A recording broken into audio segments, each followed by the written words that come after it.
Okay, good evening, all the participants. Good evening, organization team. Okay, so first of all, I will introduce myself. I'm Dr. Ganesh Karvari.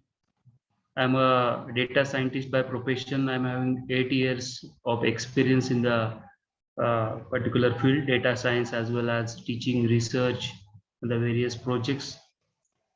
I have authored many books on the recent technologies like machine learning, Internet of Things.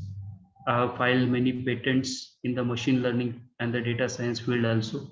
Okay, so currently I'm doing research in the data science field as well as machine learning field. In the previous session, I think you have gone through some basic fundamentals of the Python language, Python programming. Okay, so the course curriculum, the main steps or the curriculum stages, we can say the first stage is introduction to the Python language is there, then the Python data structures, then the functions and the methods. After that, you have conditional statements, advanced control structures, then the object oriented programming in Python. Basic data structures are there. Pandas, that is the library for the Python. Okay, and then the linear regression model of the machine learning.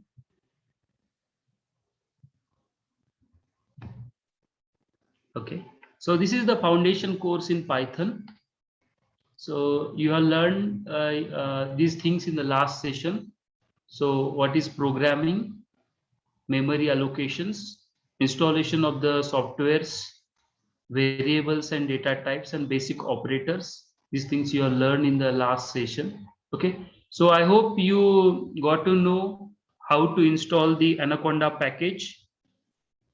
Okay, so after installing the Anaconda package, we need to install the Python also, Python 3. Okay, so in the Anaconda, after installing the Anaconda, you will get two kinds of the options in your computer. That is Anaconda Navigator and Anaconda script is also there. So in the Anaconda Navigator, you will get the option of Jupyter, and in that you need to write the code for the Python. Okay, so we'll have the step-by-step explanation regarding this Python programming. So after the variables, the next topic that is basic operators. So as it is completed to you, but I will start with the operators in this session, and we will also learn the list and the tuples. Okay, and the basic data types and data structure that we will also learn. Okay, so after the first session, you have created the simple structures. Okay, you have generated the sample problem using in and not operator.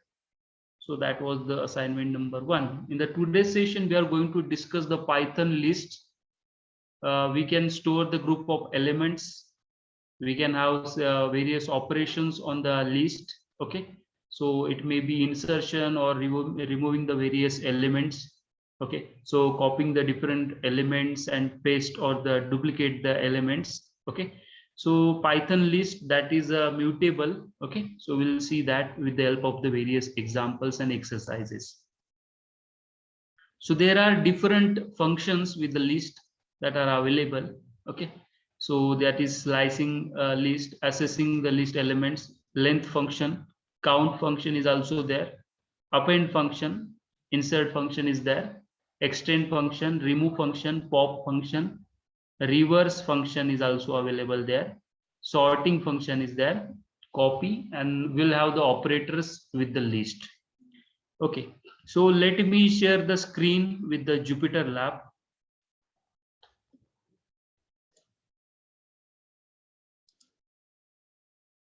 I hope I'm clear to all of you. My voice is clear to all of you.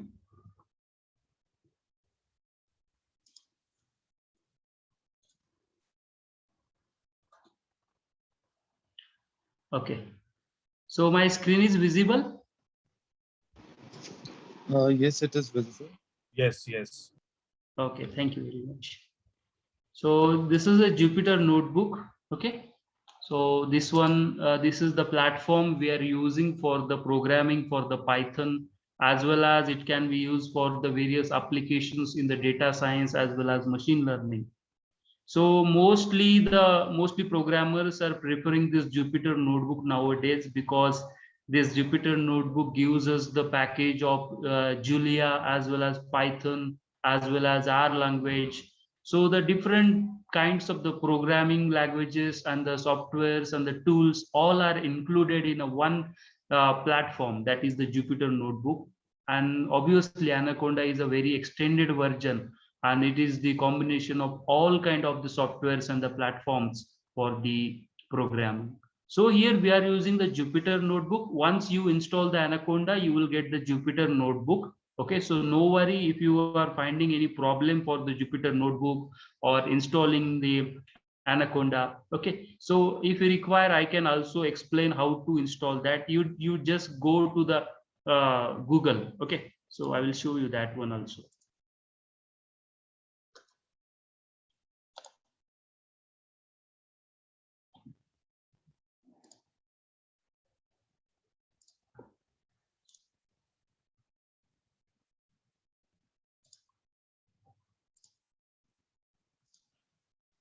Okay, so here you need to just type Anaconda. Okay, and just search it, anaconda.org. If you put, you will get the direct website link for the Anaconda. Okay, just a minute. So once you got the Anaconda,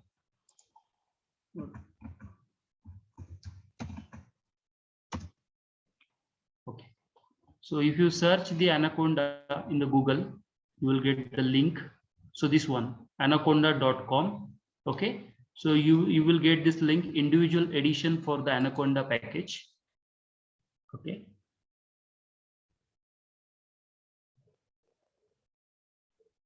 yes, this is the Anaconda package for the individual use. So here the option of download is available. So the whatever the operating system with your laptop, you can select according to that. If you are having the Windows operating system, you can use Windows file. Okay, if your Mac file, then you can also use that one. Okay, so depending upon your operating system, if this is Linux, then you can also use the Linux here.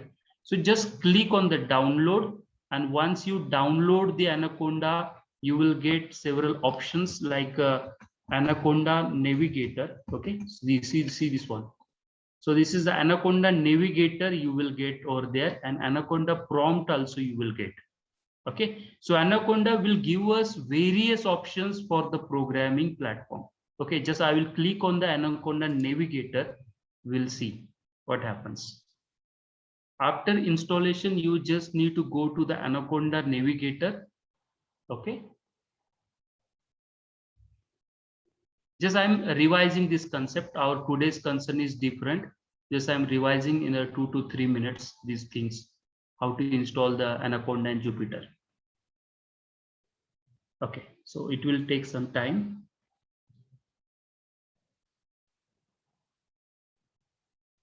I hope the things are clear to all of you. You need to install the Anaconda from this website, anaconda.com, as well as you can download it from the various websites like Contenium.com. Okay, so but this is the authorized website for the Anaconda. Now, after downloading, you need to search here the Anaconda Navigator. You will get the Anaconda Navigator and the Anaconda Prompt. You just go to the front end design of the Anaconda Navigator. So now you will see what kind of options are available there with the Anaconda.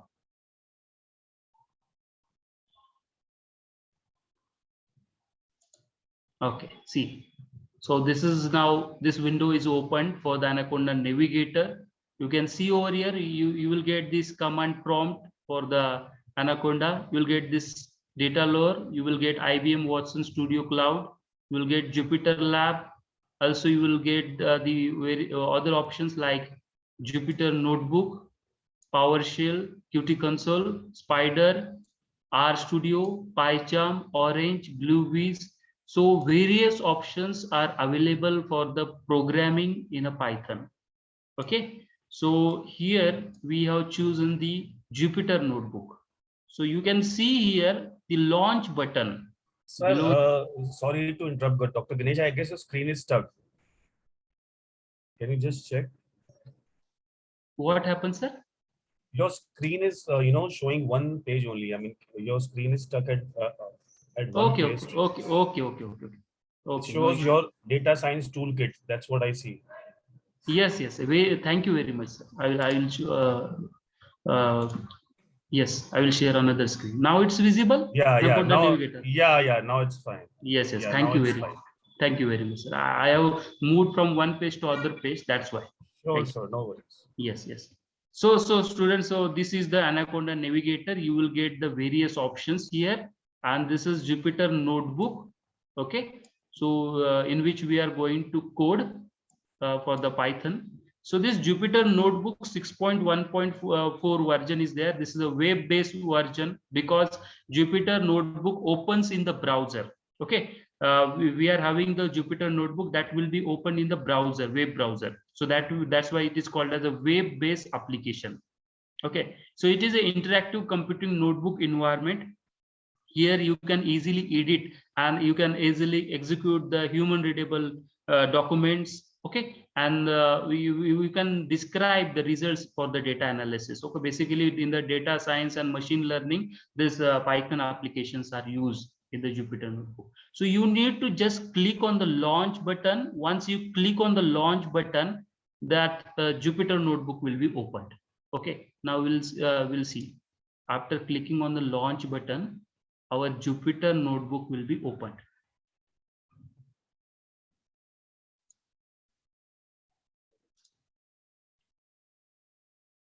Yes, you can see. Now this Jupyter notebook will be opened in a browser. So the URL like this localhost. Okay, so this is your Jupyter notebook homepage. Now, first of all, you need to know about the basic things, basic functionalities in the Jupyter notebook, what you can do, what things are available here. So at the very upper corner, you can see there is the option quit and log out. Okay. Then here we have the various files uploaded, various folders uploaded, various data sets. This can be uploaded here in this pages. Then we have the running kind of the programs. Okay, that will be shown over here. What are the different Jupyter notebook they are running? Right, that will be shown in the running tab. Then you will have clusters. This clusters tab is provided by the IPython. Okay, so that IPython parallel that will be there for the cluster. That is different thing. Okay, so basic things with the files.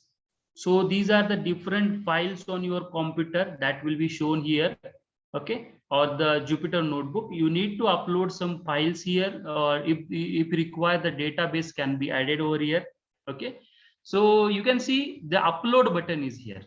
Okay, so here you can click on this upload button to upload the files.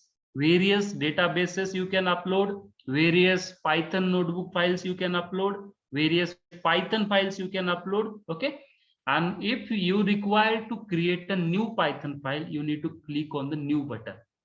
Okay, so I'm going to create a new Python file.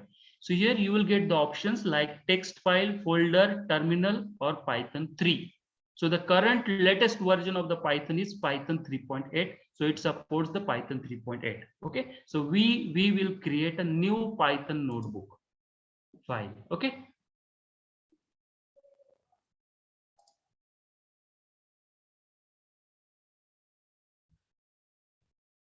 Yes, my screen is visible now. Yes, it is. Okay, thank you.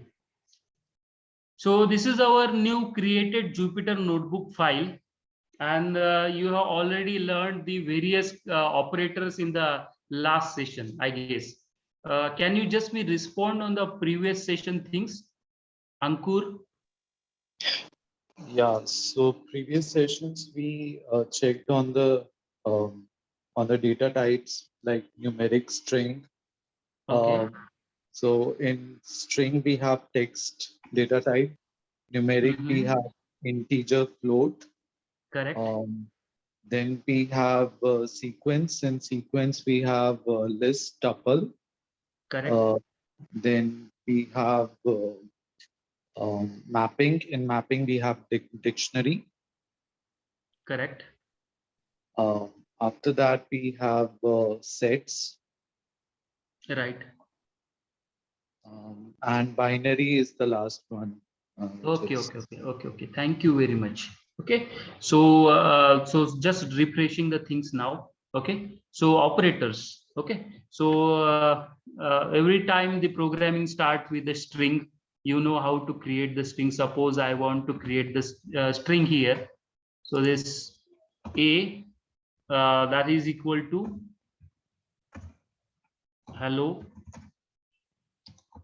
world program. Okay, so this is our string. We'll just execute this cell. Okay, so we'll see the result output. Okay, hello world. So this is our string. String means the character type, kind of the data types that will be included in the string. So any character that can be shown with the help of the strings. Okay, so that is the string. One more thing I want to show you. Suppose I want to convert the string into the upper cases. So how can we do that? How can we convert that into the uppercase? Okay, so that is the very important thing. So you will see that. So suppose we have this A is our string, A dot upper function. Okay. Yes, see this one. Now our string is printed in a capital, all capital words, uppercase. Similarly, if you want to have the lower case of string, then the string dot, our string name is A, string dot lower function, and then you will run the cell. Okay, so this is your output in the lower case. So here this is called a cell. This is a cell, code cell. So here you can write down the text as well as code. Okay, so you are implementing the code cell by cell. That is the beauty of the Python in a Jupyter. Okay, in the Jupyter notebook. So here in this way you can convert the string into the uppercase as well as lowercase. So there are the different functions which are available. Then you have done with the operators. Just I will refresh the things to you. I will revise operators. So what kind of operators you have used? First of all, addition operator. So suppose A that is equal to 45.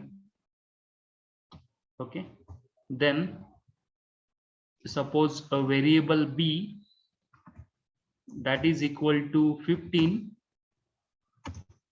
So the answer of A plus B, that will be 60.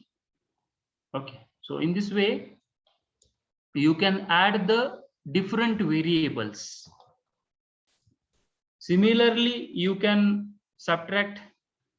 Okay, so suppose you have the values 45 and 15 as A and B. Okay, so you can print both values A comma B. So what are the values of A and B? 45 and 15. Okay, so these are the variables. Now I want to subtract both. Yes, A minus B, you got the answer 30. Then the next operation is multiplication. A multiplied with B, you will get answer 675 for 45 into 15. A divided by B, that is 3. 45 by 15, it gives answer 3.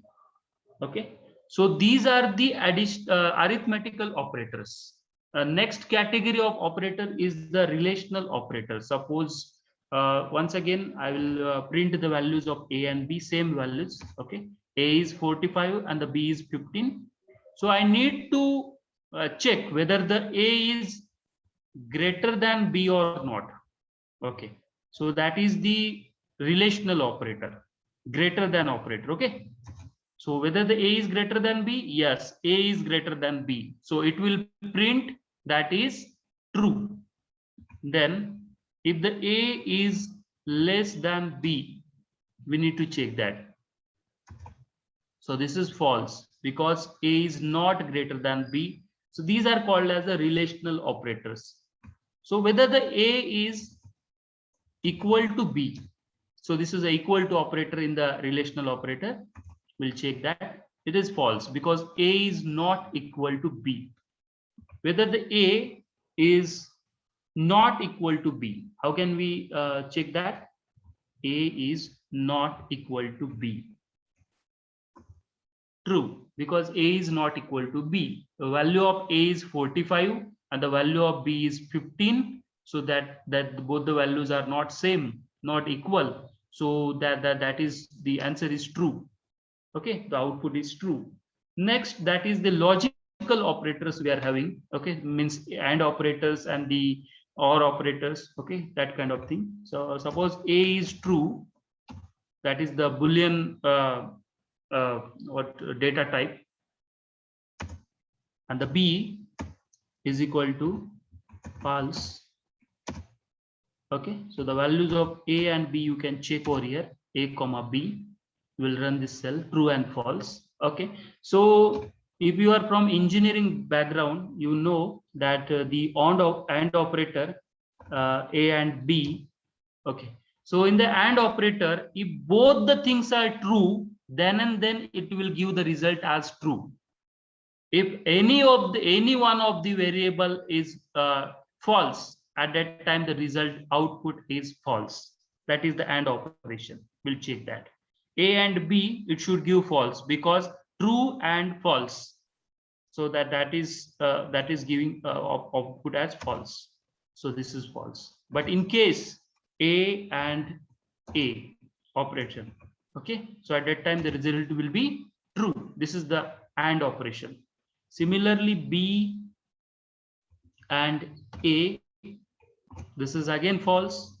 B and B, false and false, false and false, obviously false. Next is OR operator. In the OR operator, what are the conditions? If the true one variable is true and another variable is false, then the result is true. And when both the variables are true, obviously the result is true. Okay, so that is the case. But only the value output is false when both the variables are false. So only one variable should be true here. So A,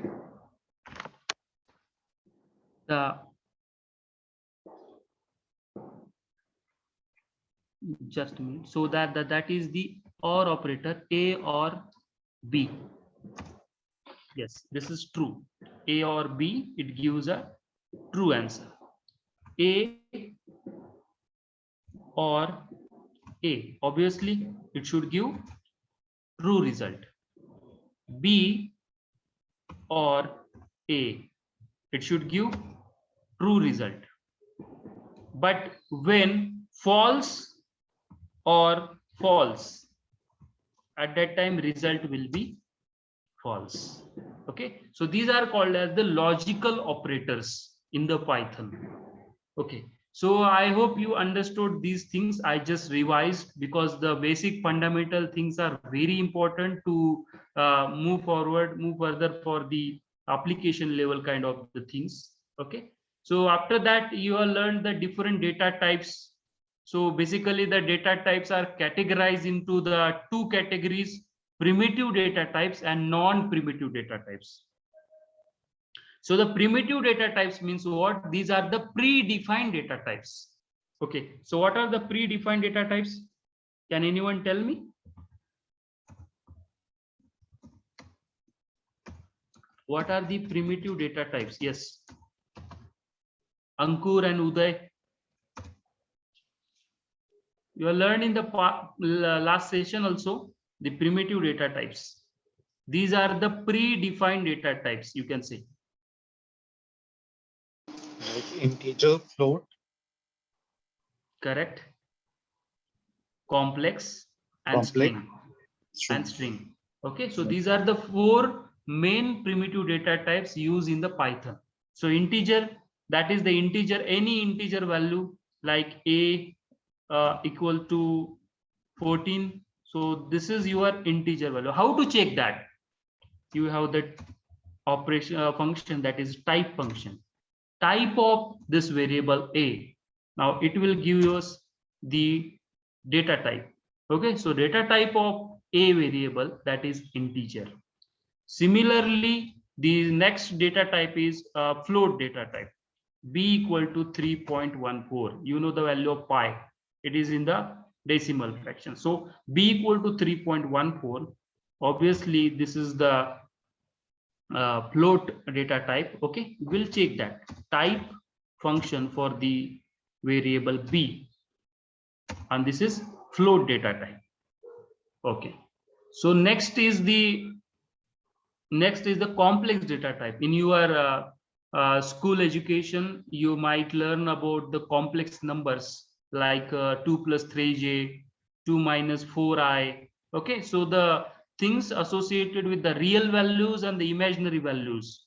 Okay, so the complex number, that is the addition of real number. Suppose 3 plus 4j. So here 3 is the real number, 4 is the imaginary number. So this 3 plus 4j, this is the complex number. So this is your 3 plus 4j. We'll check that data type of C, and that is complex. So this is the third data type, primitive data type. Next data type is string. D is equal to, in a, you can write the string in a single inverted or the double inverted. Okay, so unique Kaksha, this is, I have typed here. So this one, so the type of variable D is string. Okay, so these are the four primitive data types. Next is the non-primitive data types in the Python. In the non-primitive data types, you have learned that the list is there, tuples, dictionaries, and sets. Okay, so in the today's session, we are going to cover list and tuples. Okay, so we'll see one by one what is a list and what is tuple. Okay, so there are basic operations with the string also. You can have, as I told to you, lower, upper. So you can add the strings also. Suppose I want to add the string. Suppose A is equal to hello. Okay, this is our A. B, second string, B is equal to world. Okay, now I want to add both the strings. You will have the addition of both. Okay, we'll have the addition of both. So we'll get this addition of both the strings, hello world. Okay, so in this way, the string, the addition of the strings can be operated. Next, the finding the different elements in the string. How we can find out the different elements in string? We have string A. Okay, so we need to find out. Suppose we need to find out the of that element E in the A string. Then how can we find? We have the find function. A dot find. Which letter, which element we need to find out? Suppose E. So it will show you the position. Yes, in the string A, this E is at index 1, because in Python index starts from 0. H is at index 0, E is at index 1. So I can show you that also, index of that particular string. A of index 0, that will print. Okay, so that is H. So 0 index indicating the H. Then index 1, that is E. Then index 2, that is L. Okay, in this way. Suppose I want to change the first index of hello, then how can I do the change? The first index, that is 0. I will change it from H to, I will change from H to M. We'll check what happens. Now, okay, one second.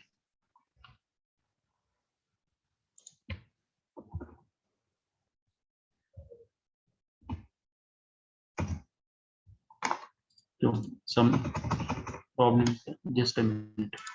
So in this way, you can append also. So you can find out the length. Okay. Length of the string by the length function. Okay, so length function for the string A. So the length, what is the function of what is the length function? What is the purpose of it? It will give us the length, total length of this string. So total length is 5 for the string A.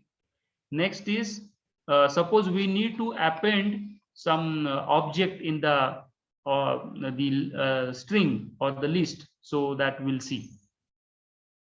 Okay, so these are the things which are we can implement with the list. Okay, list type of the data structure. So this is a non-primitive kind of data structure that is called as list. So we'll create a new notebook, a Python file for list. Now we are going to learn the list.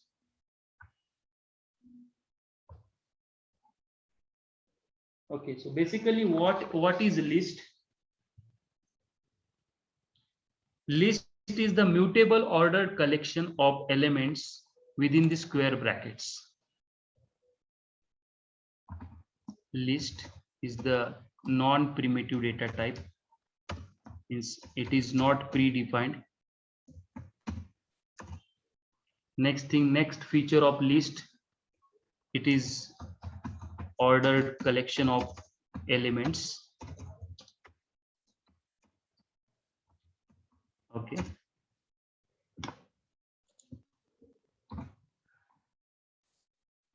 This is the ordered collection of the elements. Next feature of the list is mutable.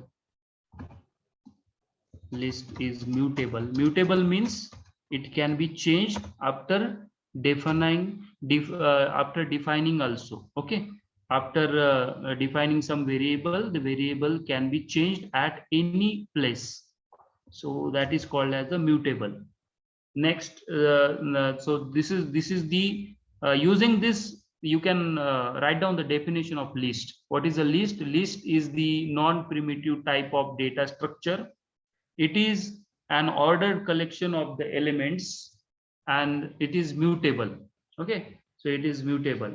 So this is the list. Now the basic operations with list, we'll see that.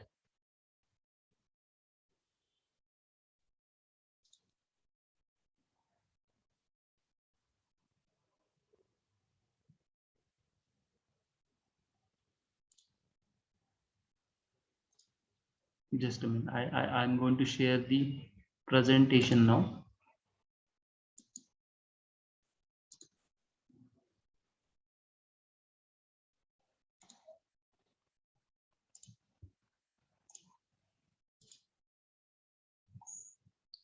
Okay, so different list function that today we are going to explain. Okay, so these functions are slicing the list.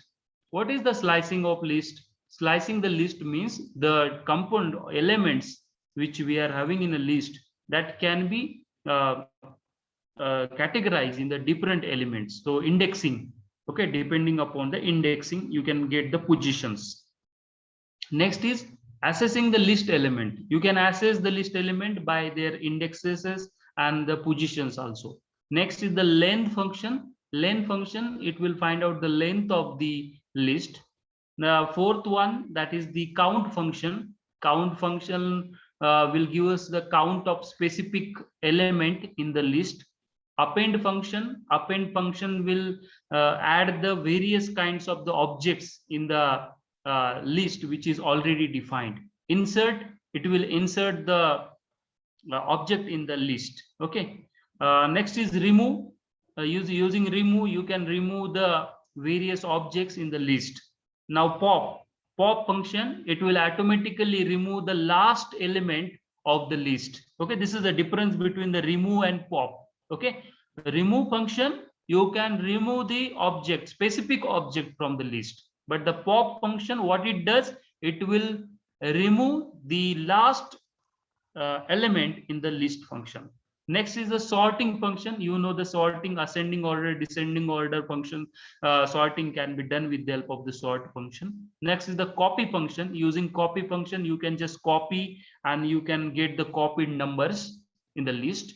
Next is the using the operators on list, means how to add the two lists, how to subtract the list, how to multiply the list, and how to divide the list. Okay, we'll see that how to do the different operators operations in the list. Okay, so we'll have the different assignments now on the list. Okay, so we'll create the list for the possible slicing questions first of all.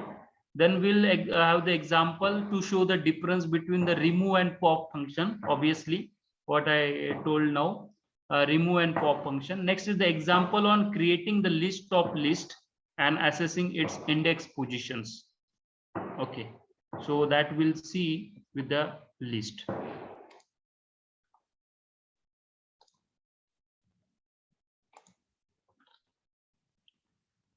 Yes, now I'm in Jupyter Notebook. Here you can give the name to Jupyter Notebook file, that is list. Okay, so first of all, how to create list. Creating a list. Okay, so first of all, we'll create one list. List is an ordered collection. Okay, as I told you, means any kind of objects, any kind of data types like integer, float, character. So that can be a part of the list, but that is the ordered collection, and that is mutable. Just start. Okay, so suppose we have first list L1, and list is always written in with the help of the square brackets. Okay, for the list we are using the square bracket. All the objects in the list are in a square bracket. Suppose we have first object as an integer 1. Next we have the float data type variable 3.4. Then suppose we have the character or the string, that is hello. Next, suppose we have the complex number also, 5 minus 6j. Okay, this is a complex number. So any kind of the data type variable that can be included in the list. Next, the next variable, suppose we have another string, suppose Unikaksha. Okay, so this is our first list L1. Now I want to print it. Okay, just you can print. Okay, print L1. Yes, this is our list L1. The elements are 1, 3.4, hello, 5 minus 6j, this complex variable, then Unikaksha, this string. So you can use print as well as you can directly just type here L1 and then code run the cell. You will get that particular list. Okay, now we'll see the various functions which I have shown now. What kind of functions which we can use in the list, that we'll see now. First of all, length function. We'll find out the length of the string.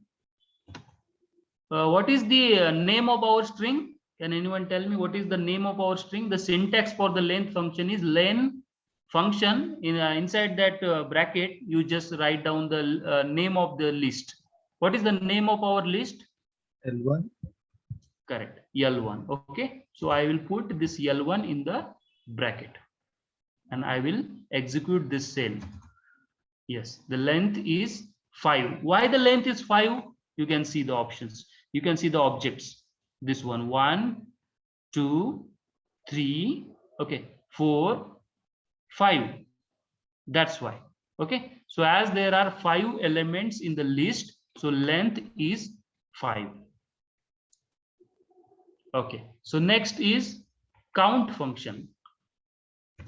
Will suppose if you want to find out some specific element, okay, how many times it occurs or how many times it is included in the list, that can be find out with the help of the count function. So its syntax is string name dot count, and I want to check the count of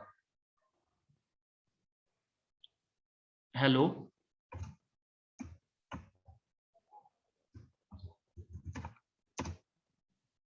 Yes, count of hello, it is showing 0.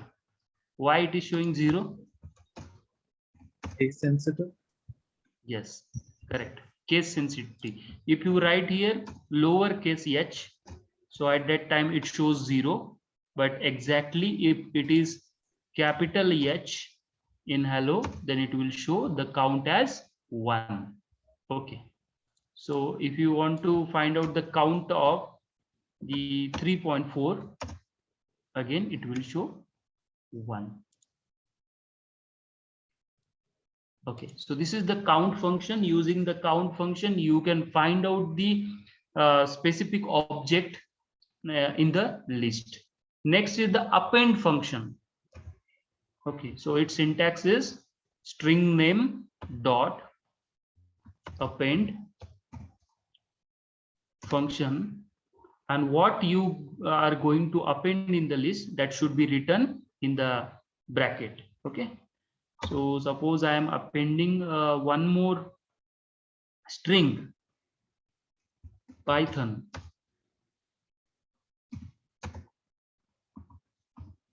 Okay, Python class. So we'll execute this and we'll see the output.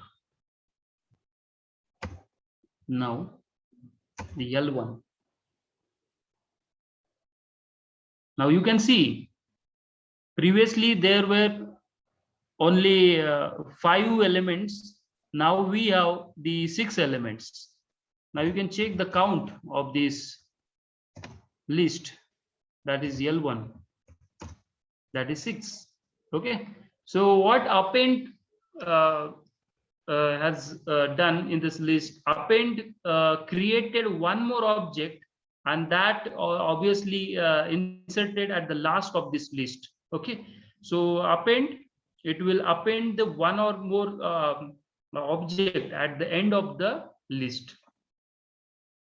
So in this way you can append the various objects. Next is inserting the various objects in the list. Inserting is different, appending is different. Once again I'm telling that. So appending means it is automatically append the element at the end of the list, but insert option, it will insert the object wherever you required. Okay, so suppose we are inserting the integer value 10 at 4th index. We'll see how to do that. String name, that is L1 dot function is insert function. In the insert function, you need to specify two things now: where to insert and what to insert. Okay, so where to insert? At the fourth index. So index you need to give there, and next the value you need to give there. Okay, so what is the index? At the fourth index, fourth position, you are going to insert the value 10. Okay, then we'll check. Yes, now we'll check the L1. Now you can check there. So here 1, 2, 3, 4 and 5. Why 5? Because it starts from 0 and the index is 4 for 10. Okay, so we have inserted the 10 at index 4. Any query regarding this? Because the Python index starts from 0. If you write over there 5, then what will happen? You can see. So here you will get the 10 at index 5 also. Okay, so in this way you can insert the any value at any position or any index. Now, as we have seen in the exercise or the assignment, difference between the remove function and pop function. Remove function and pop functions. Pop is like append. Okay, so pop function, how it works, we'll see that first of all. So our string name is L1 dot pop function. We'll execute this. We'll see what is the last element. Python class. Now Python class will be popped from the list L1, and now you will check the new list that is not having the Python class object. Okay, it is having 1 3.4 hello 5 minus 6j 10 10 and unique Kaksha, but there is no Python class.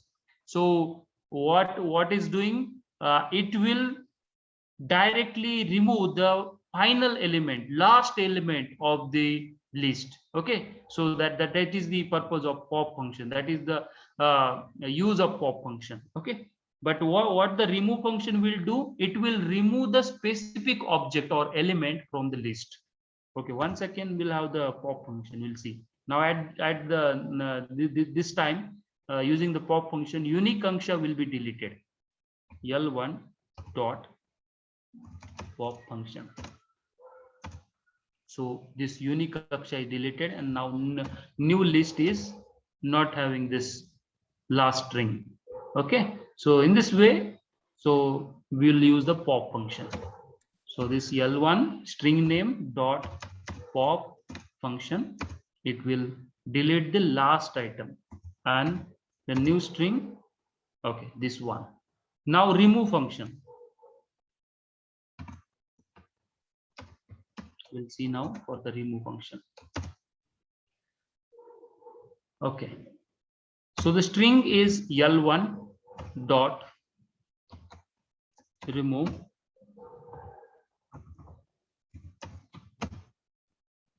function. What we want to remove, that should be specified in this curly brackets. Suppose we want to remove the 3.4. Yes, we have executed that, and now new list is without 3.4. 1 hello is there, 5 minus 6j is there, 10 is there, 3.4 is removed. So this is the use of remove function. You can directly remove any object from the list. Now I want to remove the 10. So next string list is 1 hello 5 minus 6j. So this is a new list. So this is a remove function and the pop function, difference between both.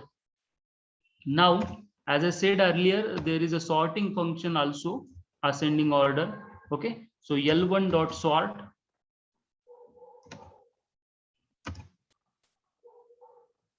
Just a moment.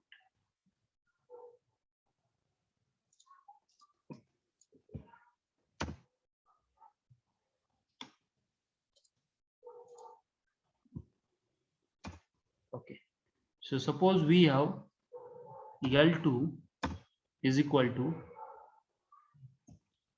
in square bracket, 1, 4, 3, 2, 6. So this is our second list, L2. Okay. So now we'll find out the type of this list. Type of L2. This is a list type of objects. Okay. So if you are doing this coding parallelly in the Jupyter, so it will be great to you. Okay. So it will be good when you are also performing the same code in your Jupyter notebook. You will get the clear understanding. So the type of this particular list or the sequence is list. Now we want to sort L2 dot sort function, and now the sorted list 1, 2, 3, 4, 6 in the ascending order. So this is the sorted list. Okay, so in this way you can use the sort function for the sorting. Next, suppose L2, suppose we are going to create the third list using the copied values from the second list, L2 dot copy function. Okay, we are copying from second list, and now we'll print L3. It will print all the copied numbers. Yes, 1, 2, 3, 4, 6 copied in L3 in this way. So these are the all functions with the list. So finally we can have the various operations with the list also, like addition. Suppose we want to add the list, addition of list.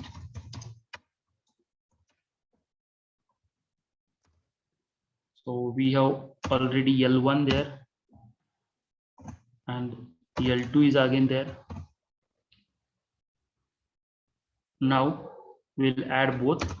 You can see 1, hello, 5, -6. These were the elements of L1, and 1, 2, 3, 4, 6. These are the elements of L2. Both are added. So this is the addition of list. Okay. So now we'll see L2 minus L1, what it will shows. Okay. So it will not be supported, but why? List unsupported operand type. Okay.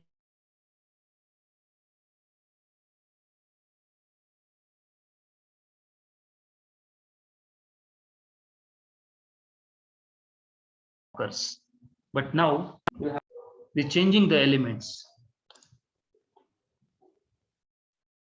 Okay. So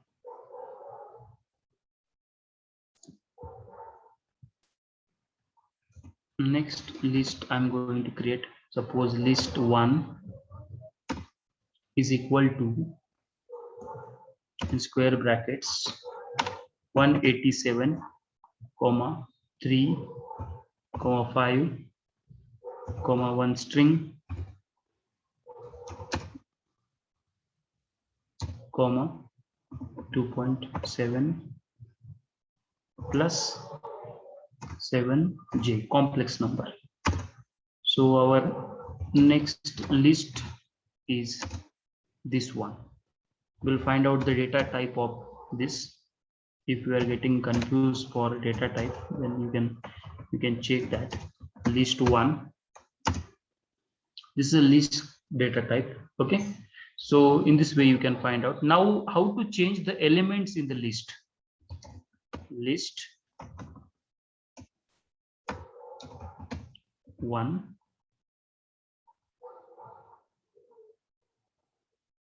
in square bracket 1. Okay, so index 1, so that is showing the value 3.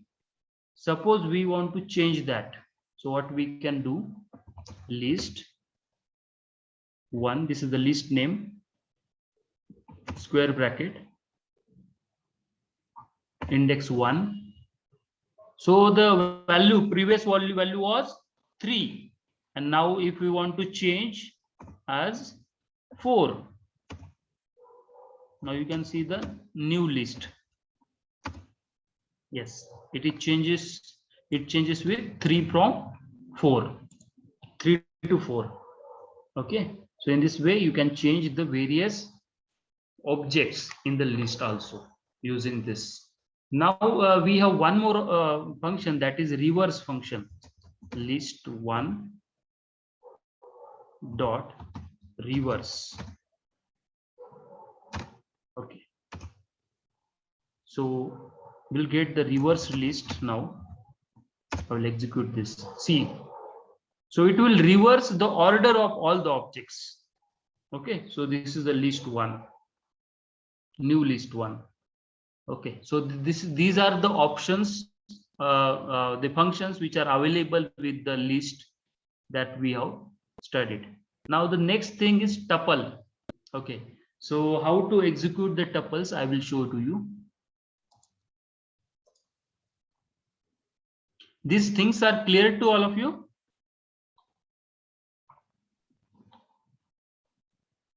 Yes, it is. Okay, Uday.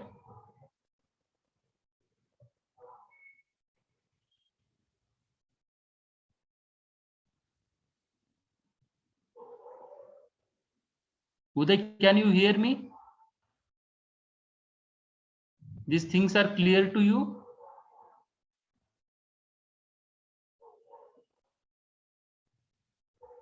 Okay, so now the next topic is tuple.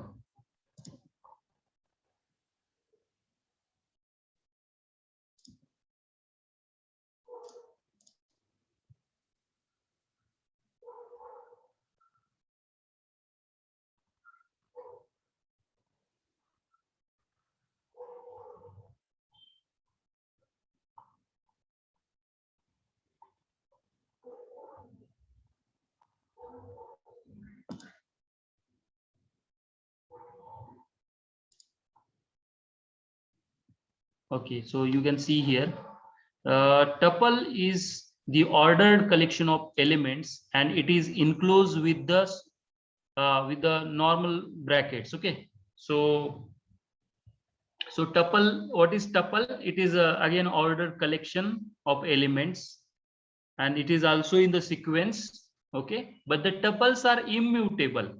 You cannot change after the definition of the particular variables. Okay, so this is the tuple, and that is the elements are enclosed in the brackets, normal brackets, not in the square brackets.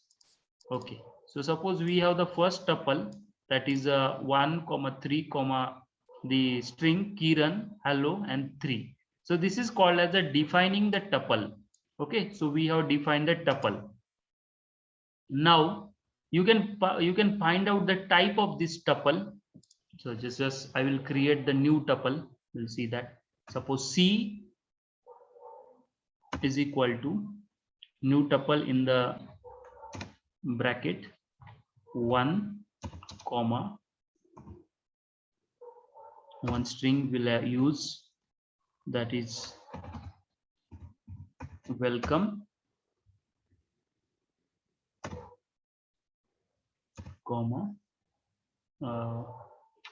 one float kind of thing will have 3.45.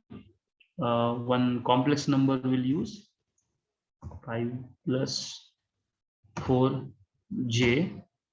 Okay, so this is our new tuple. Okay, so we'll check the new tuple. C 1 welcome 3.45 and 5 plus j. We have printed that. Now we'll find out the type of this. We'll find out the type of this C, that is tuple. Okay, so next operator, we have various operators like list in the tuple also. We'll see one by one. Now length operator.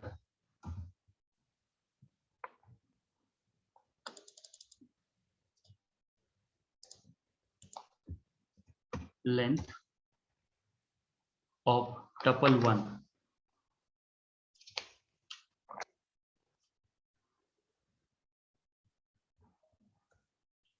Length of tuple 1.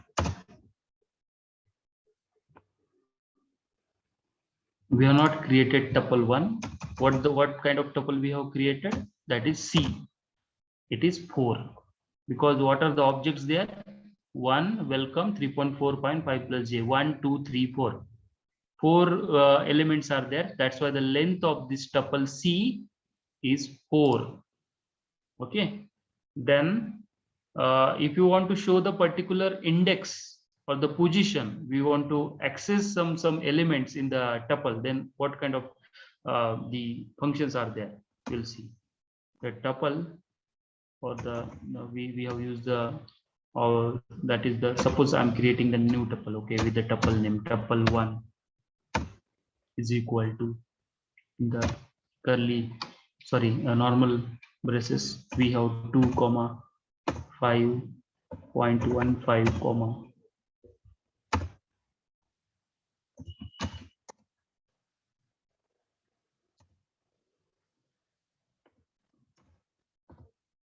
J. Okay, so this is our tuple 1. Just you can check the type of tuple also here. Type of tuple 1. So this is tuple. Okay. Now just what I will do, I will change it by square bracket. Then what is the type you will check.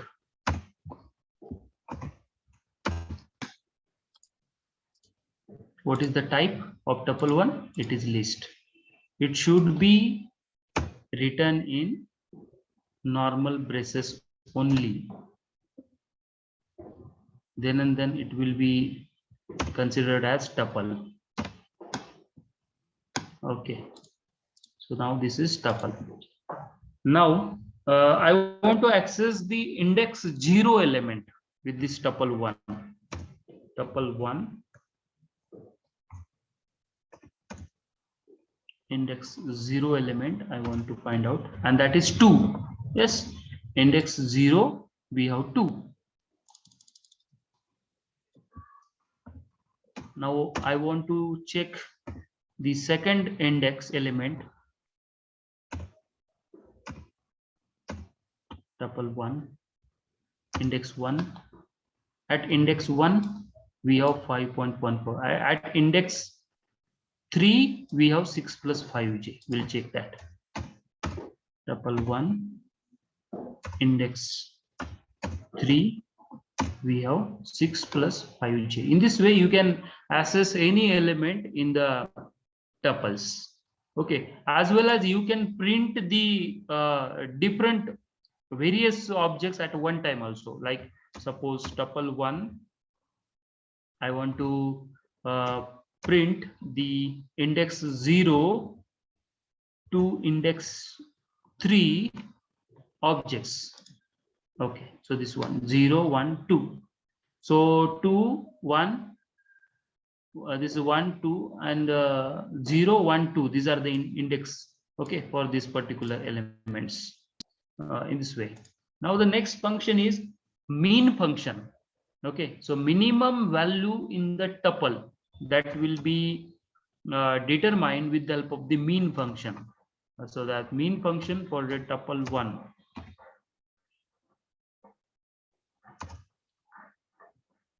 Okay, what problem occurred? The not supported between the instances of string and integer.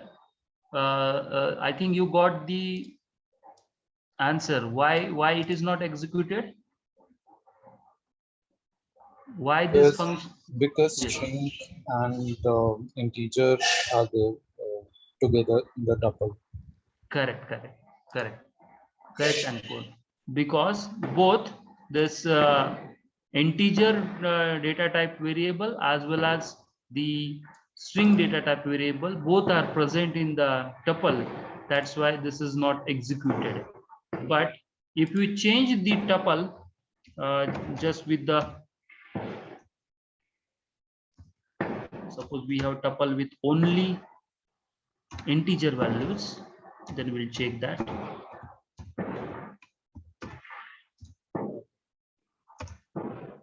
We have new tuple.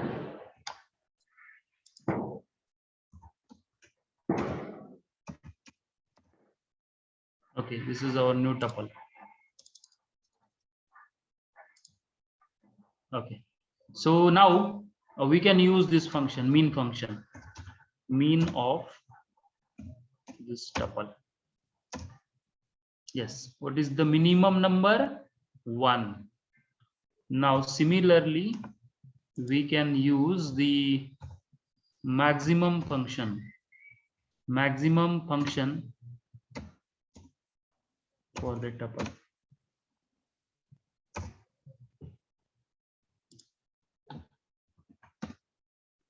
Maximum of tuple. It is 6.15. Okay, it is 6.15. So in this way, you can get the maximum number in the tuple. Next is the arithmetical operations in the tuple. We'll find out the length first of all. Length of this tuple. Length of this tuple is 4. Okay, so in this way you can find out the length of tuple also. Next is tuple arithmetical operation with the tuple. Tuple plus tuple 1. Yes, it will add both. It will add both tuple 1 and tuple 2. You can also multiply the various tuples, or you can multiply the constant term or the scalar term with the tuple. So 2 into tuple 1. Yes. So it will multiply. You can check the all the values, all the elements are printed twice. Okay, it printed twice. If you want to print 3 times, thrice, then you can see 3 into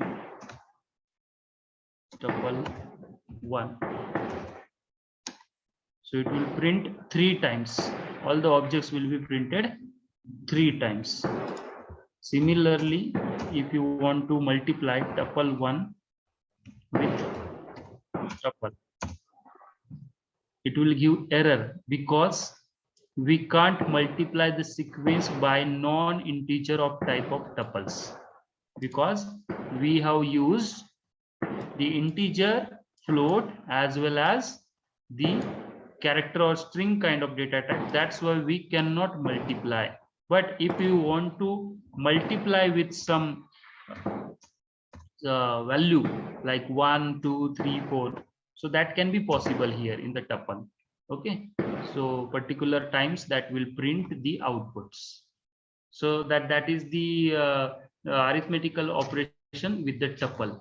Similarly, the different operations with the tuple can be carried. Okay, now we have this new tuple. Tuple 1 is equal to 1, a, true. Okay, so using this you can print the tuple 1. Type of tuple 1 can be determined from this function. Type of tuple 1, that is tuple. Now this tuple 1 for the index 0, you will get that tuple 1 index 0 having the first index value is 1, and the last value for that you need to put -1. Okay, -1, that index will give you -1 will give us the final value. Okay, similarly, if we require the various elements we need to print, then 0 to 2 we have put in the tuple 1, then it will print 1 and a, because 0 to 1. So in this way 2 values it will show. The next tuple we have tuple a is equal to 1, 2, 3. Okay, So this is tuple A we have printed, and the next tuple we have tuple B is equal to 4, 5, 6, and tuple B can be printed. So the minimum number of tuple B is 4. In this function you can implement this. Maximum number of tuple B, it is 6. You can do the addition of both the tuples, tuple A and tuple B. Okay, you can multiply it with twice or thrice. Okay, so this is the tuple. So this is about the tuple. We can have the various options with the tuple. Okay, we can have the various options with the list that we have seen. So these are the non-primitive kinds of data types. Third type is the dictionary. Okay, so we'll see that one also. Dictionary, that is the unordered collection of the key value pairs, enclosed with the normal bracket, but it is mutable. Okay, so dictionary is what? It is an unordered collection. That list is ordered collection. Then the second one, tuple, is the ordered collection, but the dictionary is not the ordered collection. It is unordered collection. But the thing that is included here, that is the key value pairs. Okay, so key value pairs are associated with some objects. Okay, so key value pairs are associated with this object. Now, yes, this one. Actually, this is mistaken print. Okay, so it can be enclosed with the curly braces. Dictionary is always enclosed, having the values in the curly braces. Okay, so dictionary one, suppose we have name, its value. These are the key values, Jaya and Arya. The second one is the place. Its assigned values, key value pairs are Bangalore.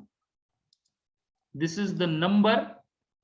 The key value pairs are this one. So this is a defining the dictionary. So, okay. So accessing the key value pairs. What kind of key value pairs are there? So for the place, key value pairs are Bangalore. That pair is Bangalore.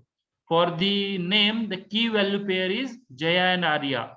For the number, key value pair is 950519123456. These are the key value pairs. Okay, so that can be accessed. Similarly, we can print the dictionary one also here. Type of dictionary we can have. Okay, so type of dictionary.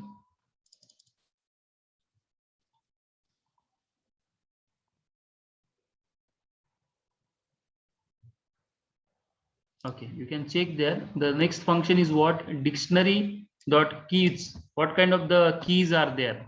You can see dictionary one and their keys and their values. These things you need to know. What are the different keys? Name, place, and number. These are the keys. And what are the values? Jaya, Arya, Bangalore, and this number. These are the values. So you can find out the keys as well as values. So we'll find out the values. If you want to find out the values from this dictionary, dictionary one dot values function. So values will be given here. Dictionary values are Jaya, Arya, Bangalore 950519123456. These are the values associated with the keys. So key and value. This pair is given in the dictionary. Okay, but in the unordered collection, this is the unordered collection. Okay, so you can find out the various elements, various elements in the different keys. So suppose I want to find out the that one dictionary one for the key place, dictionary one dot key dot place, or I want to get the number.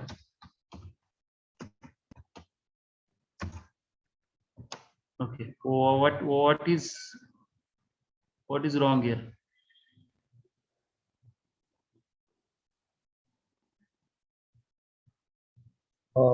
We need to put it in string.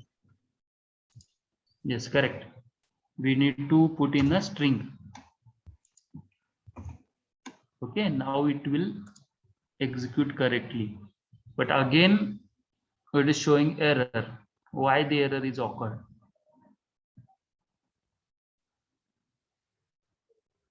Yes, Because it should be parenthesis.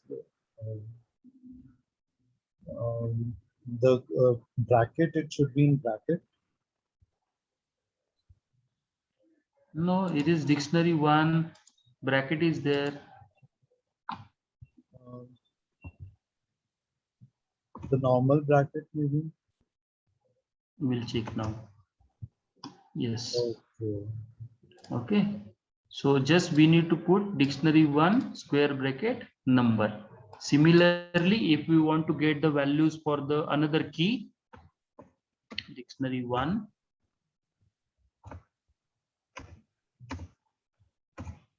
another key is what? Place. Yes, its value is Bangalore. Similarly, another key, dictionary one. What is another key? Name in the string, Jaya and Arya. So these are the value, key value pair that is shown in the dictionary. Okay, so these are the some of the operations. Next, that you can get the you can append the different values for your different keys. Okay, so here you can see here I have appended Pune to the 0 index. Okay, here we have appended Pune city to in the place as a 0 index. So the next dictionary, it will have the place Bangalore will be replaced by Pune. Okay, so that Bangalore will be replaced by Pune. So the next function, you can find out the suppose we want to add one more key. Okay, we are adding the key. So in this way, you can add the keys also. Degrees that key we have added. So the new dictionary will have this. Okay, so in this way. So we have the pop function. We have the various functions here. Okay, set. I think you have already learned that set in the last session.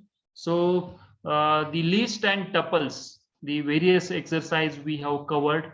If any questions regarding that, we'll have that questions and then we'll move further for the next topic. Yes, Ankur. Where exactly we use tuple? What? When do we use tuple? Why we use tuple? That is question. Yeah. Okay. See. Because it's similar to list, I guess. No. See, the basic difference between the tuple and list is what? The mutable and immutable. Okay, list is mutable order collection. Okay, list में क्या होता है? You can change any elements after definition. आप कोई एक list में एक आध वेरिएबल आप डिफाइन करते हो, लेकिन उसके बाद आप लोग उसको चेंज कर सकते हो किसी भी टाइम पे. But in the tuple you cannot change. Tuple is immutable order collection. Okay, and the list, that is the elements are always in the square bracket, and the tuple, it is immutable order collection, and that the elements are within the normal brackets. Now, why we are using the list separately, why we are using the tuple separately, set separately, dictionary separately, that is your question, right? Correct. So Ankur, please tell me, Why we are using float when we have already integer? We are using float data type even we have the integer data type. Correct. We are using the string data type even we have the integer and float. We are using the complex data type even we have the integer, float and character. Similarly, the list, tuple, set, dictionary, they are having the separate structures, okay, for the different collections of elements. That's why. Suppose a list is like just a list of various kinds of data types. It may be integer, float, string, any kind of these values or the variables can be included in the list, and that can be changed after the definition also. And the tuple is what? Tuple, that is the collection of this element, and that is written, or that is included in the normal brackets, but it cannot be changed after the definition. It has its own applications, it has its own advantage, but that can be used. These are the basic fundamentals. See, why the integer is required? Integer can be used in separate applications. Why the float is used? Float can be used for its specific application. Similarly, complex number are used. So list having its own advantage, tuple is having its own advantage. Similarly, set and dictionary is having their own advantages. Dictionary, when we require some keys and values and their pairs, at that time we are using the dictionaries. Okay, so obviously you know the set theory. At that time you are using the sets. Okay, so list, tuple, set and dictionaries, these are the different non-primitive kind of data structures. You can say these are the derived data structures. These are not defined already. So these are the data structures. I hope these things are clear to you, that we have primitive data structures and non-primitive data structures. These are the basic fundamentals in the Python. Yes, these things are clear to you? Yes, it's clear now. Okay, thank you.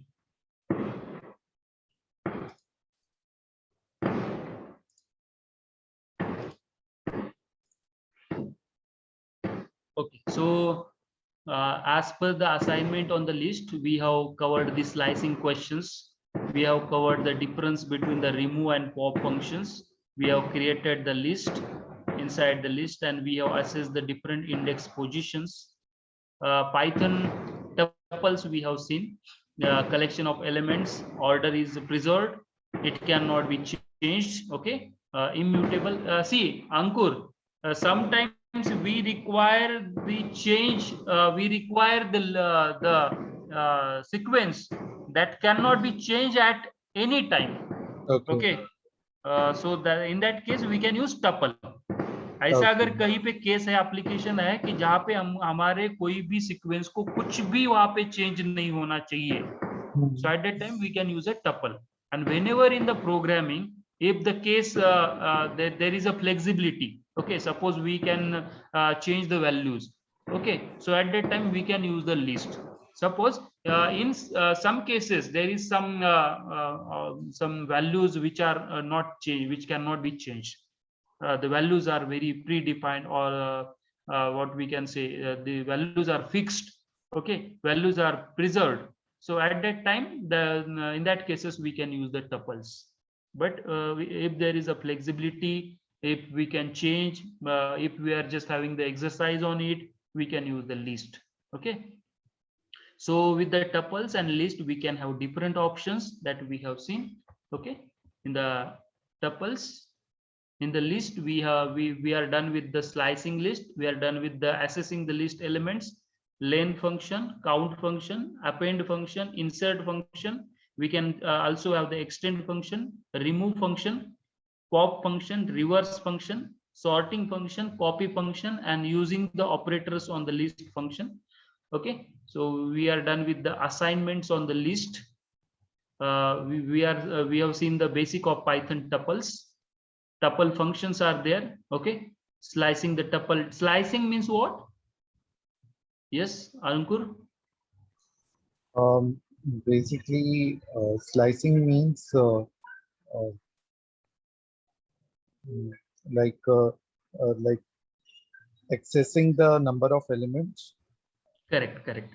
It is accessing the number of element, but slice means what? Slice means parts, right? Parts of something, correct? So suppose you can see here the example 0, 1, 2, 3, 4, 5 in the this normal bracket. This is the tuple. One tuple is shown over here. If we want to find out the first element in a slice, okay, slice means just a single element if we want to access. Okay, so with the index 0, we can have 0. With the index 1, we'll have the 1. With the index 2, whatever the value there, with the index 2, that can be shown. With the index 3, whatever the value may be there, that will be shown. That is the slicing the tuple. Next is accessing the elements per tuple. You can access that the different elements from the tuple like this way. Okay, you can find out the length of the tuple. Okay, you can find out the count function using the count function. Index function is there, minimum function is there, maximum function is there, and the sorting function is there with the tuple. Okay, so these are the basic functions. So we have some assignments. Creating the tuple to the student information, example of how we can store the list in tuple. We can, yeah, obviously we can store the list in tuple, we'll see that. And the members of list are updatable. Write a Python program to get the fourth element and from the string and list and fourth element from the last of tuple. Okay, so now we are going to create the tuple for the student information. Yes, see in the student examination marks, so mark should not be changed, na? So anyone can change mark. In that case, we can use the tuple. Yes. So now we are going to create the tuple for student information.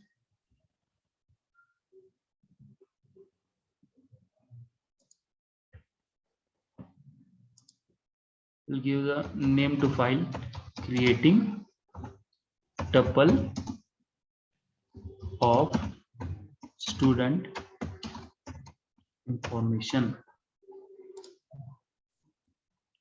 Okay, so we are going to create the tuple for the student information. Student info. Suppose this is our tuple name, student info. Tuple is always written with the normal brackets. Okay, so first of all, the name of student. Suppose the name of student is Ram. Then the class of student. Suppose the class is 12th. Next, the branch of the class.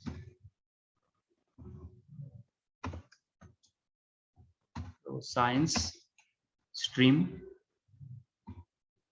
Okay, then the address. Okay, Bangalore, but that should be written in the string. Okay, next, what kind of student info? Suppose this is student 1 info. Student 1. Next, what we can add more?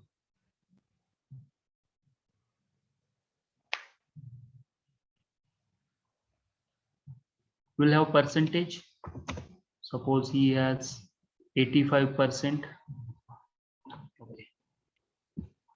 So this is a student 1 info. Again, we have second student, second 2. Student 2 info. Ram. and Harry.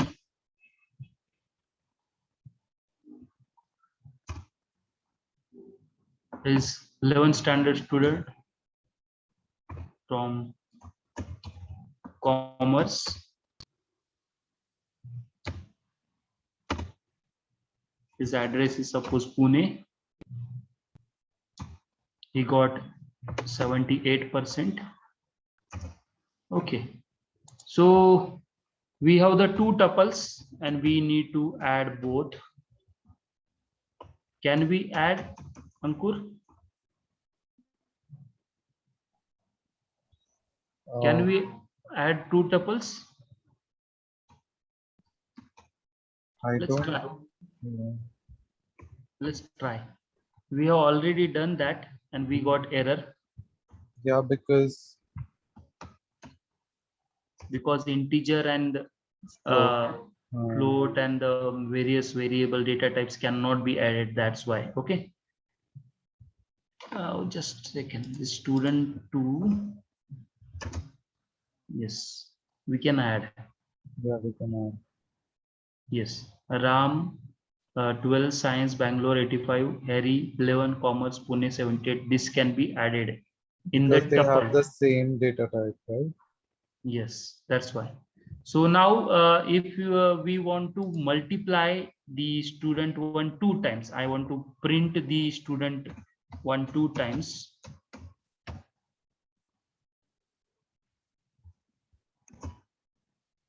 Okay, so it will print 2 times.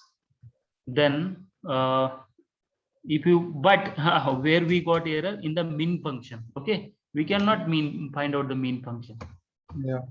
Yes, at that time we got the error. Yes, not supported with the instances of the integer and string. Okay, so we cannot find out the mean and max function for the different kinds of the variable, but we can find out when the all the elements are of same data type. Suppose student 3, this tuple having the float data type variables.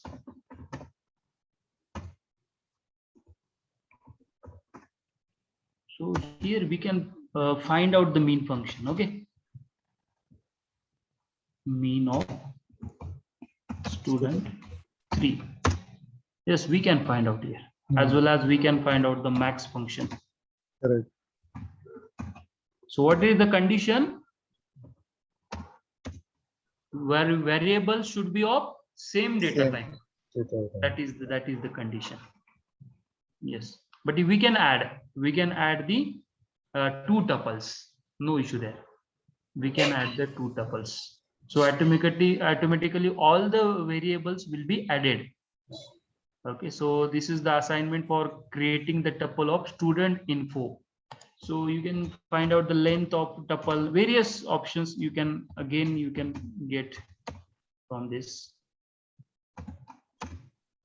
The length is 3. Okay, similarly you can find out the count, all things you can do. You can sort.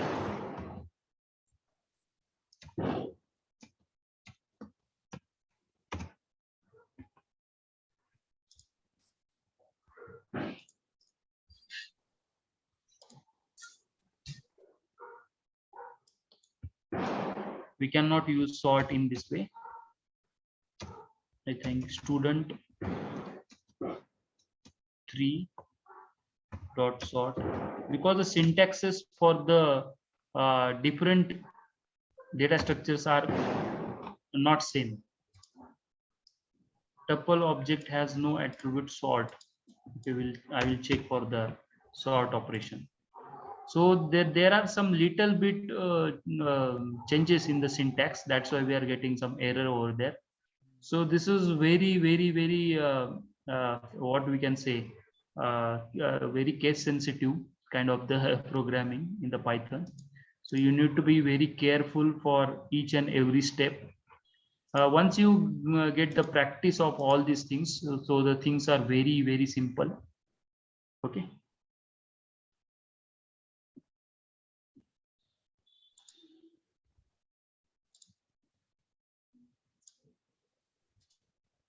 Okay, so in this way, we have created the tuple for the student info. Now we'll have some questions. Question 1, you can see in your screen, which of the following would give an error?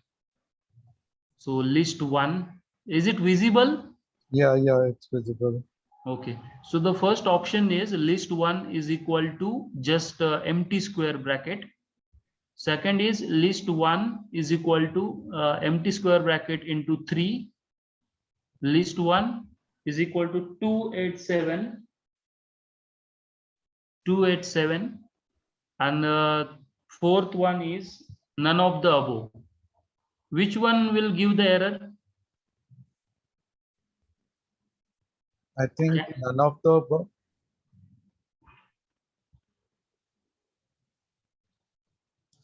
Okay, we'll check. Just a minute. List 1.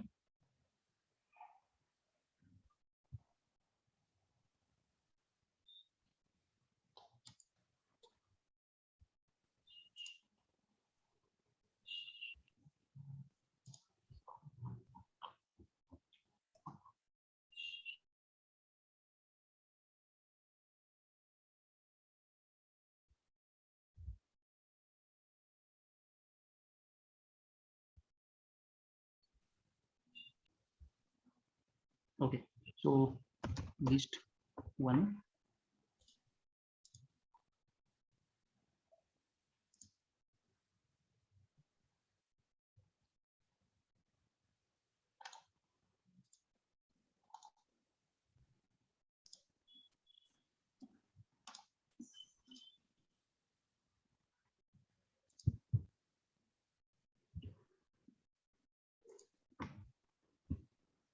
Is equal to empty. Jupyter notebook is visible to you, Ankur? Yes, it's visible. Okay. So we have first option like this. Okay. Correct. List 1. Yes, this is your first option. Correct. Audible? Okay. So list 1.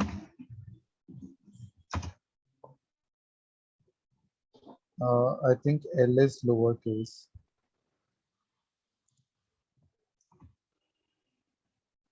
No, we have defined with Okay.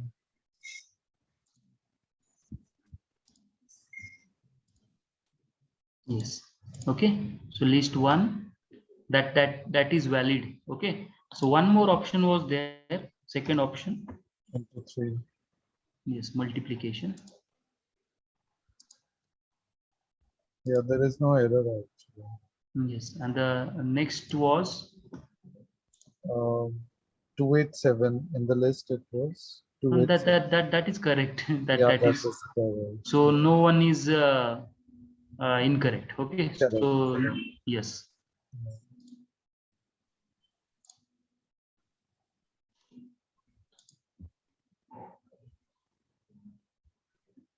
So next question.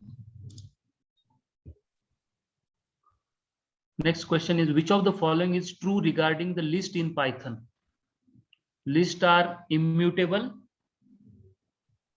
Size of the list must be specified before its initialization. Size of list must be specified before its initialization. Third statement, elements of the list are stored in the contiguous memory location.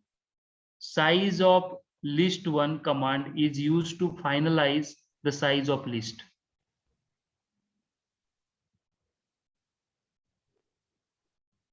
I think the B.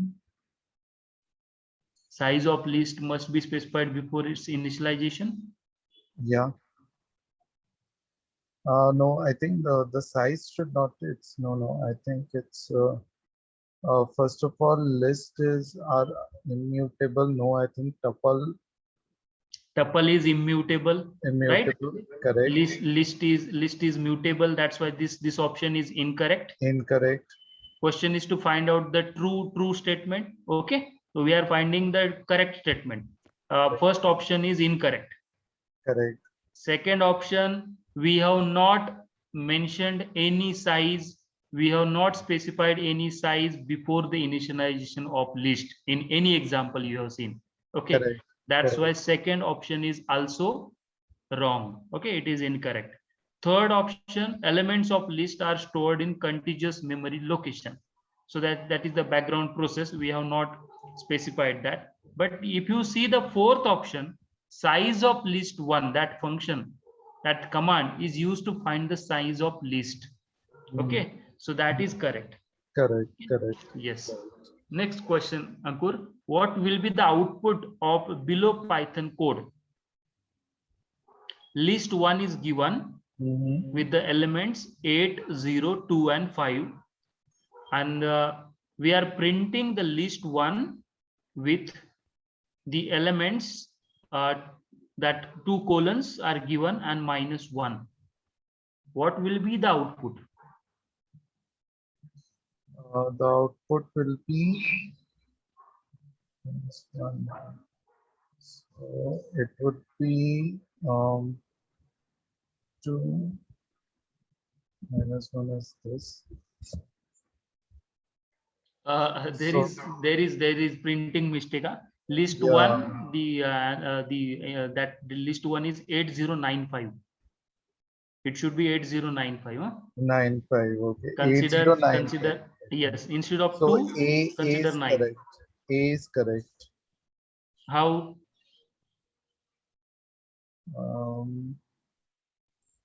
This one because the element, the last element is the fifth. So this We are not reversing the list. okay. See that function we have seen in the exercise, the colon up to -1 or 0 up to 2. We have seen that 0 colon 2. What the 0 colon 2 will show? It will show the elements from index 0 to 1, 0 and 1. Okay, two values it will show. Now it is given that 2 colons up to -1. -1 means last value.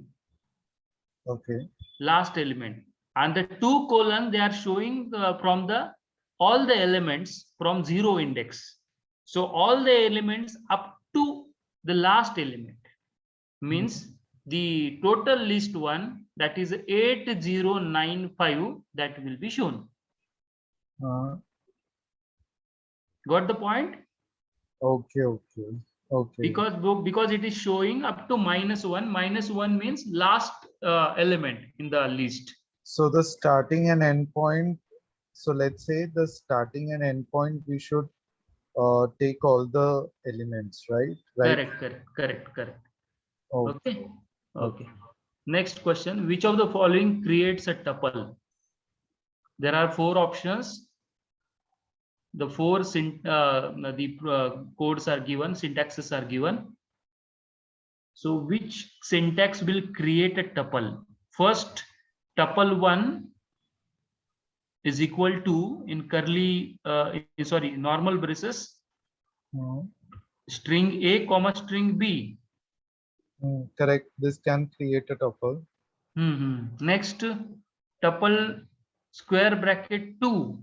No, this will give an error. Correct. Third option, tuple 1 in braces 5 into 2. No, this will not create a tuple. Yes, it will not create a tuple. So it can give a mathematical operation, but it will not create a tuple. Exactly. Yes.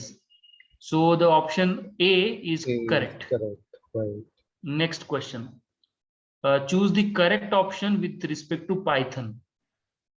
Both tuples and lists are immutable. Tuples are immutable while lists are mutable. Next question is both tuples and lists are mutable. Tuples are mutable while lists are immutable. Option B is correct. Option B, tuples are immutable while lists are mutable. Correct. We can do the changes in list after the definition also, but in the tuple it is having the preserved order. the variables or the elements cannot be changed after definition. Okay. Correct. So Correct. tuples are immutable, lists are mutable. Okay. And now last question. That is, what will be the output of below Python code? Tuple 1 is given with the elements 21762. Tuple 1 dot pop 2. This will throw an error because it cannot make any changes in this tuple, right? Why? Because, okay, so let's say we have this list and I use the pop function. So pop function is like removing the last element. So even if I remove the last element and then see the tuple 1, so there is some change in the tuple, right? We'll check. Okay. We'll check in Jupyter Notebook.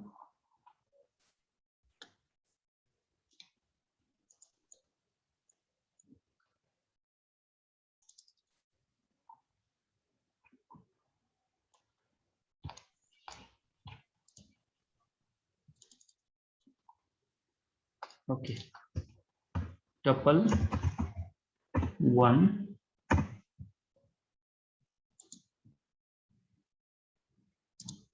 that is 51762.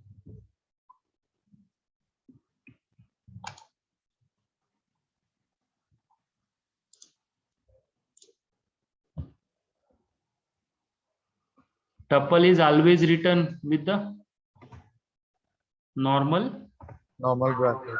Yes. 762. So this is our tuple 1. We have executed that. What is the pop function we are having? Pop 2. Pop 2, right? So the tuple 1 dot pop function 2.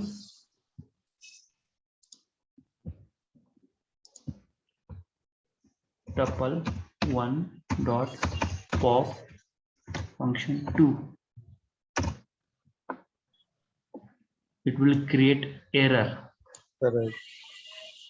Tuple object has no attribute pop. Okay.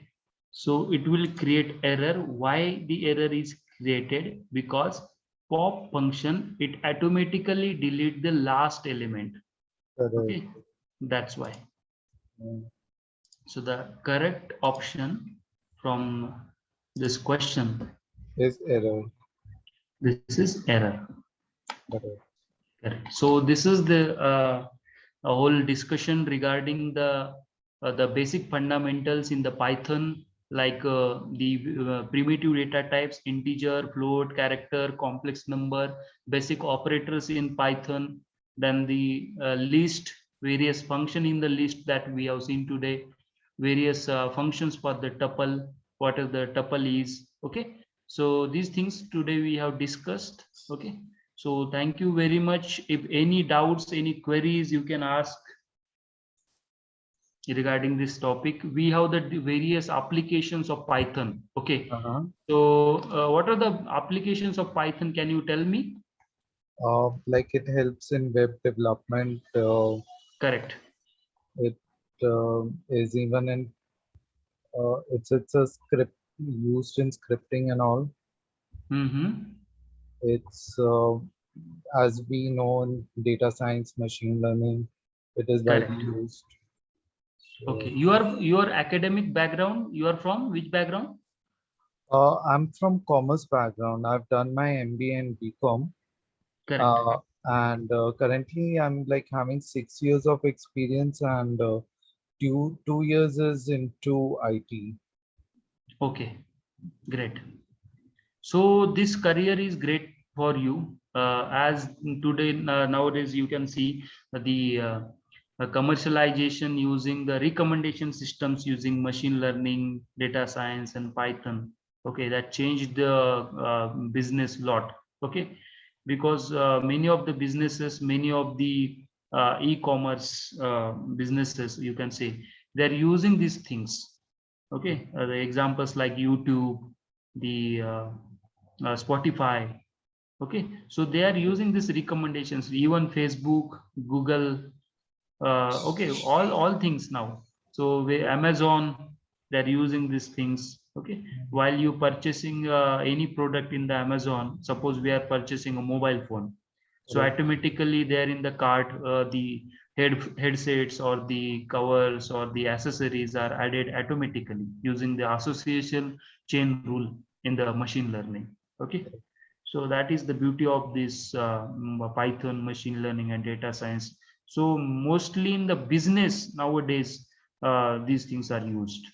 Okay, market analysis, the stock market predictions. So these things nowadays are used at a huge extent in the different businesses. Yes. Any queries, Ankur, from this?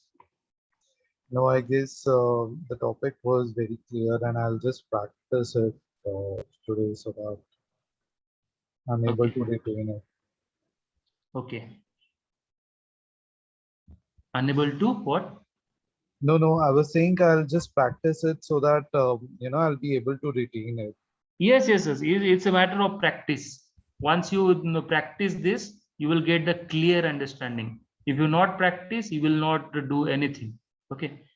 So this is all about practice. You need to do the practice daily. While I'm studying these topics, you can have your laptop with you. You just start the Jupyter notebook.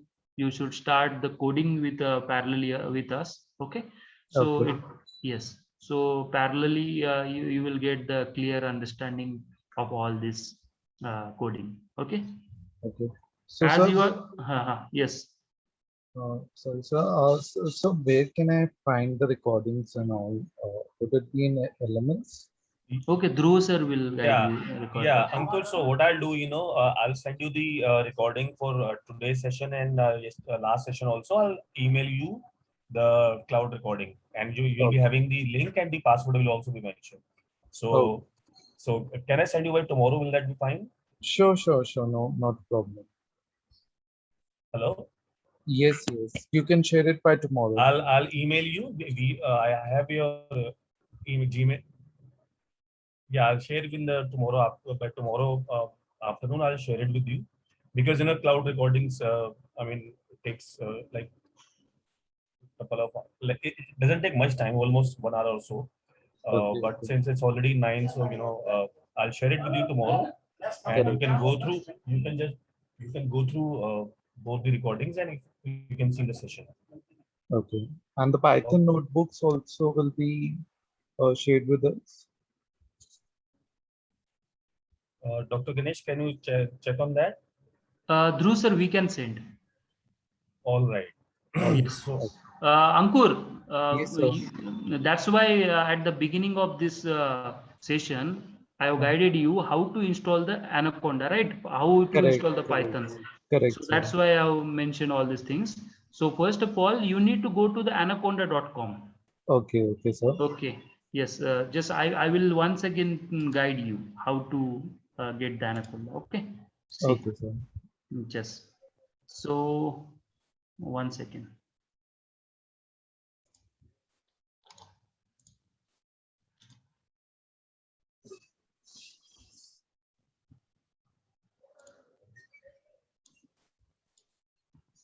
Yes, the screen is visible to you. Yes, sir. It's visible.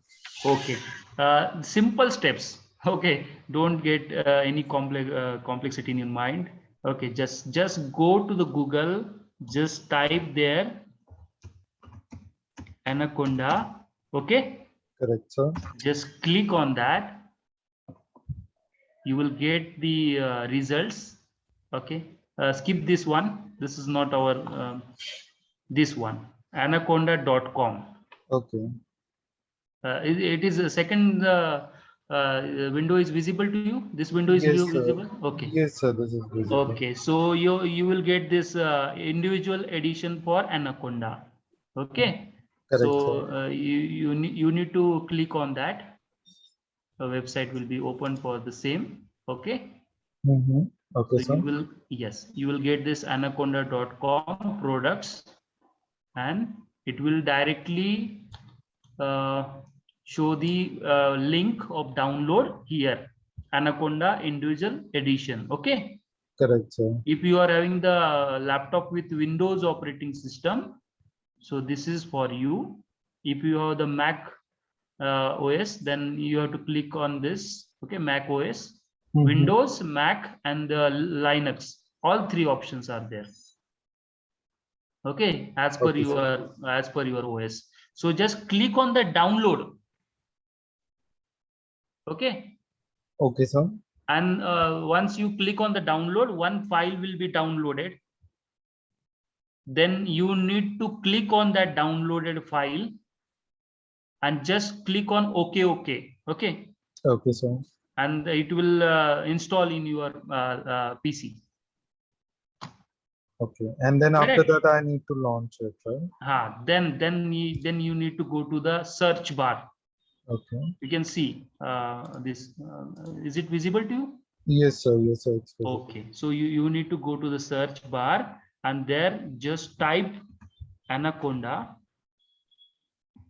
See, you need not to separately install Python, Ankur. Okay, sir. It is given by Anaconda Navigator only. Okay, sir. There is no need to install Python separately. So that's why the Anaconda is used. Anaconda will give you all the packages. It is giving you Python, R language, Julia, all things are there. Okay. So go to the search bar, search for Anaconda. This Anaconda Navigator will be there. Just click on that. Okay. And now I will show you what window will be opened. Just a minute. Okay. After that, this window will be opened. Okay. Okay. This window, after installation, you will get this window. Okay. Okay. Then where to go? The second line, second row, you will have Jupyter Notebook. Is it visible? Yes, sir. It's visible. Okay, so Jupyter Notebook 6.1.4. Here is the button that is launch button. Right. Once you click on the launch button, okay, once you click on the launch button, it will directly go to the browser. Okay. Just a minute, I'll show you. Okay, so it will be open in the browser. This home page will be opened.